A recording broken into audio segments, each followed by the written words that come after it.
ताटाची शोभा वाढवणारी, जिभेची चव वाढवणारी अशी आपण आळूची वडी घेऊन आलेलो आहोत।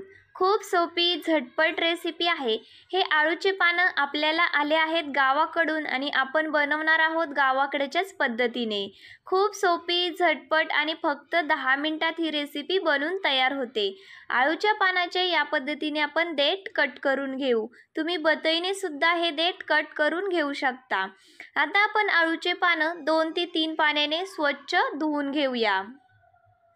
हे बघा, या पद्धतीने मी आळूचे पानं 2 ते 3 पाण्याने छान धुवून घेतलेले आहेत। आता आपण एक बॅटर तयार करू। एका काचेच्या बाउलमध्ये 5 चमचे बेसन पीठ घेऊया। तुम्हाला जर ही रेसिपी आवडली ना तर अशा छान छान रेसिपीसाठी आपल्या चॅनलला नक्की सबस्क्राइब करा। 5 चमचे बेसन पीठ घेतलेला आहे। चवीनुसार मीठ घेऊ। हातावर क्रश करून ओवा घेऊ। हळद आणि कलरसाठी थोडीशी लाल मिरची पावडर देखील घेऊ। 5 ते 6 लसणाच्या पाकळ्या, जिरे, चिमूटभर मीठ आणि 3 हिरवी मिरची याचं जाडसर वाटण तयार करू। ते सुद्धा आपण या तयार बॅटरमध्ये मिक्स करून घेऊ। आता आपण याच्यामध्ये चिंच आणि गूळ याचं थोडं 2 ते 3 चमचे पाणी घेऊ। छान मिक्स करून घेऊ।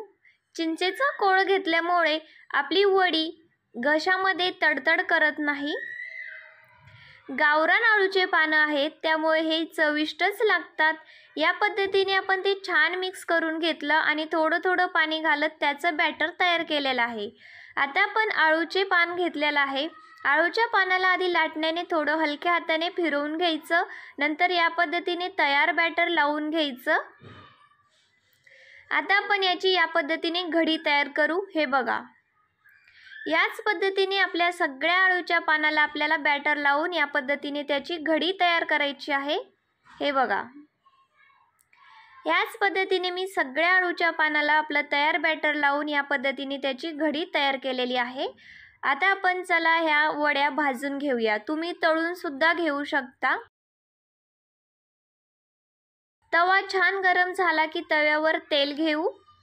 तयार वडी या पद्धतीने तव्यावर मांडून घेऊ। हे बघा, सगळ्या वड्या आपण तव्यावर मांडून घेतलेल्या आहेत। आता आपण वरच्या साईडने सुद्धा थोडंसं तेल घेऊ। स्लो गॅसवर आपल्याला 3 मिनिटं ही वडी छान खालच्या साईडने भाजून द्यायची आहे। याच्यावर आपण झाकण ठेवू आणि 3 मिनिटाची वाफ काढून घेऊ। गॅस आपल्याला स्लोच ठेवायचा आहे। 3 मिनिटं झालेली आहेत। खालच्या साईडने आपली वडी खमंग भाजलेली आहे। हे बघा, आता आपण याच्यावर झाकण ठेवू आणि अजून 3 मिनिटाची वाफ काढून घेऊ।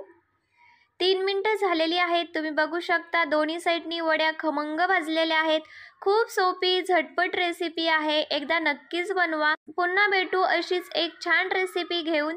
धन्यवाद, बाय।